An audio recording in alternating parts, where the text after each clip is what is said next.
Depois de mais de 600 mil mortes e com a metade da população plenamente vacinada contra o coronavírus de 2019, o Brasil mostra uma queda consistente nos indicadores de casos, hospitalizações e mortes. As mortes caíram mais de 80% desde junho. E na semana passada, só o Espírito Santo e o Distrito Federal estavam na zona de alerta por causa da ocupação de leitos de terapia intensiva. Mas a Fundação Oswaldo Cruz alerta para o risco de complacência, para a sensação falsa e enganosa de que a pandemia está sob controle. Ainda não é hora de baixar a guarda. A Fiocruz adverte que a flexibilização das medidas de proteção deve ser cautelosa, paulatina e acompanhada de medidas de vigilância, com exigência de certificado de vacina para frequentar locais de uso coletivo e testagem em massa para detectar casos novos e rastrear o vírus.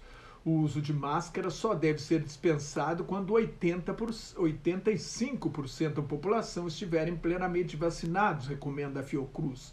A Prefeitura do Rio de Janeiro quer acabar com o uso obrigatório de máscaras quando a vacinação chegar a 75%. Os especialistas consideram prematuro. Os pesquisadores da Fiocruz também notaram que o movimento nas ruas retomou o nível anterior à pandemia, o que ainda é arriscado. A pandemia não acabou e o que está acontecendo no Reino Unido é um exemplo disso. 4 meses depois de suspender as medidas de proteção, apesar de 2/3 dos britânicos terem completado a vacinação, o contágio no Reino Unido voltou ao nível de julho e o país investiga a presença de uma mutação da variante Delta. Com o risco de 100 mil casos novos por dia, quando chegar o inverno no hemisfério norte, o governo britânico está sob pressão para reimpor pelo menos algumas medidas de proteção. Por exemplo, o uso de máscaras, que foi dispensado até mesmo nos transportes públicos e espaços fechados, o que me parece uma insanidade. Outros países da Europa Ocidental, como a França e a Holanda, também apresentam aumento no contágio.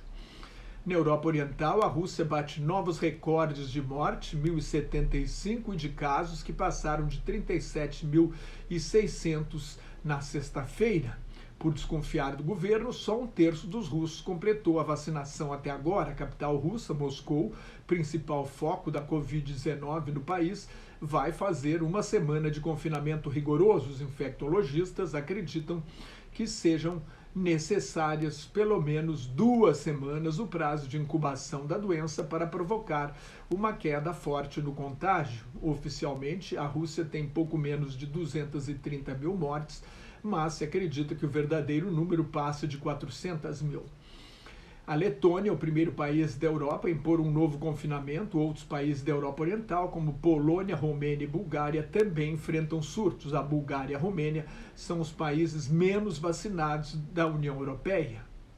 Nos Estados Unidos, a Agência Federal de Administração de Alimentos e Medicamentos, a FDA, um órgão regulador, e o Centro de Controle e Prevenção de Doenças autorizaram o uso das vacinas da Janssen e da Moderna como dose de reforço e a mistura de diferentes vacinas. Há uma expectativa de que as agências reguladoras aprovem em breve, possivelmente no início de novembro, a imunização de crianças de 5 a 11 anos, que são 28 milhões nos Estados Unidos. O laboratório Pfizer anunciou que sua vacina apresentou 91% de eficácia em testes com mais de 4 mil crianças. 91% para evitar o contágio. A morte do ex-secretário de Estado e ex-comandante do Estado-Maior das Forças Armadas norte-americanas, general Colin Powell, provocou um novo ataque do movimento anti-vacinas contra a campanha de imunização. Mas Colin Powell sofria de mieloma múltiplo, uma espécie de câncer do sangue, e da doença de Alzheimer, que abalaram seu sistema imunológico. Nos Estados Unidos, tem mais gente hoje tomando a dose de reforço do que a primeira dose, e 60 milhões ainda não tomaram dose nenhuma. A Organização Mundial da Saúde adverte que a pandemia vai durar 1 ano a mais do que seria necessário por causa da desigualdade na distribuição de vacinas no mundo. Mais de 6 bilhões e 800 milhões de doses de vacinas foram aplicadas até agora. Mais de 48% da população mundial tomaram ao menos uma dose, mas só 3% nos países pobres, de acordo com dados da Universidade de Oxford, na Inglaterra. Pouco menos de 40% da humanidade completaram a vacinação. Aqui no Brasil, o relatório final da Comissão Parlamentar de Inquérito do Senado sobre a pandemia indicia mais de 70 pessoas, inclusive o presidente Jair Bolsonaro, 6 ministros e ex-ministros, 5 deputados federais, os 3 filhos mais velhos do presidente, médicos e empresários e 2 empresas. Bolsonaro é acusado de 9 crimes, entre eles crimes contra a humanidade, crime de pandemia com resultado de mortes, charlatanismo, infração de medidas sanitárias, emprego irregular de dinheiro público, crimes de responsabilidade e prevaricação, quando um funcionário público deixa de cumprir suas obrigações por ação ou omissão e tira benefício pessoal por isso. O relatório da CPI deve ser aprovado na terça-feira. Até lá ainda pode ser alterado. As principais conclusões foram: o governo se omitiu na compra de vacinas e recusou ofertas que poderiam ter evitado 80 mil mortes, de acordo com o pesquisador Pedro Halal, da Universidade Federal de Pelotas. E há suspeitas de corrupção nas negociações para a compra da vacina indiana Covaxin. Bolsonaro combateu o uso de máscaras e o isolamento, adotou uma estratégia de imunidade de rebanho, na expectativa de que a doença fosse controlada depois de infectar 60% a 70% da população, e defendeu o erroneamente chamado de tratamento precoce, com remédios sem comprovação científica de sucesso contra a Covid-19. O governo alimentou uma rede para divulgar notícias falsas sobre vacinas, distanciamento e máscaras, sabotando o combate científico à pandemia.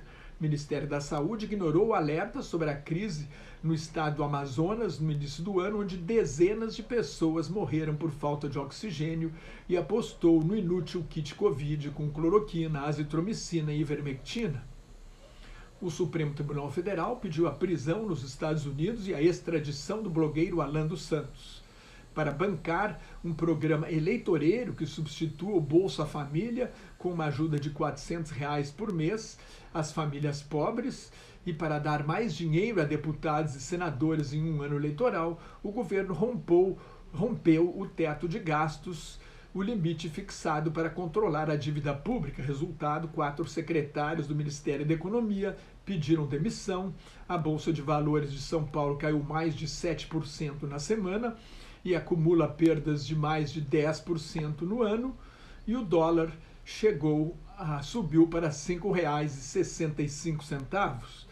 Os economistas advertem que a proposta vai aumentar a inflação, que já passa de 10% ao ano, e vai prejudicar justamente os mais pobres, que o governo quer ajudar na expectativa de melhorar a popularidade do presidente com esta bolsa reeleição.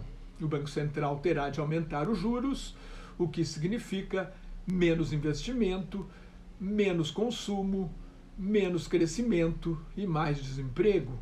Com 17 milhões de brasileiros passando fome, ninguém pode ser contra a ajuda humanitária, mas o governo poderia reduzir os 371 bilhões de dólares em subsídios que dá a empresas no orçamento para 2022. A Bolsa Empresário. Mais notas e comentários sobre política internacional no meu blog Globalização em Crise, onde estão os números da pandemia, no meu Twitter e no Facebook, onde colaboro com o grupo Quarentena News. Cuide-se, o pior já passou, mas a pandemia ainda não acabou. Não é hora de baixar a guarda. Use máscara, higienize sempre as mãos, evite aglomerações, não perca a oportunidade de tomar vacina quando chegar a sua vez. E muito obrigado pela sua atenção.